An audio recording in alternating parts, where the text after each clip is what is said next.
যারা চাঁদাবাজি করো, মাস্তানি করো, আমি বুঝি না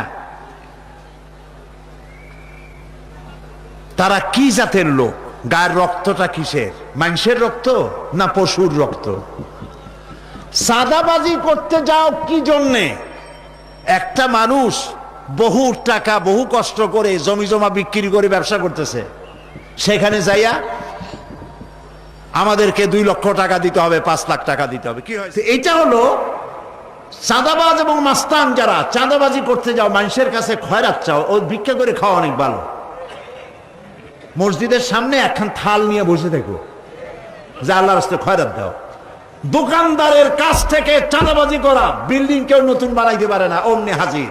গলায় সোনার চেন, হাতে কতগুলা আংটি, তারপরে হাতে মোবাইল, গলায় সোনার চেন। শহরের মহা উল্লুক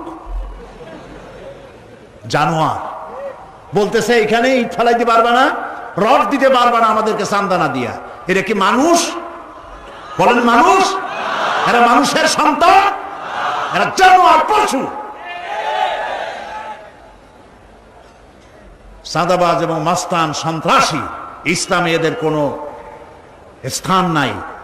এদেশে যদি কোরআনের রাজ কায়েম হয়, সন্ত্রাসীদের মাথা কামাইয়া ঘোল ঢেলে দেওয়া হবে, যাতে মাথা ঠান্ডা থাকে। এই জন্য মাথা ঠান্ডা করিয়া বসে থাকবে। আর সকলের চাকরি দেওয়া হবে, কাজ করো আর খাও, চাঁদাবাজি করো না। শ্বশুরের কাছে চাঁদাবাজি করে, বউর কাছেও চাঁদাবাজি করে। এত বড় লক্ষ্মী ছাড়া বউরে যায় বলে আমার হিরোইন খাওয়ার পয়সা দিবি। পত্রিকা আসছে না ভাই? কত বড় শয়তান, বউর কাছে চাঁদা চায়। আল্লাহ এইসব চাঁদাবাজ, মাস্তান, অপহরণকারী আর সন্ত্রাসী জানোয়ারদের হাত থেকে আল্লাহ এই দেশকে রক্ষা করুন। বলেন আমিন।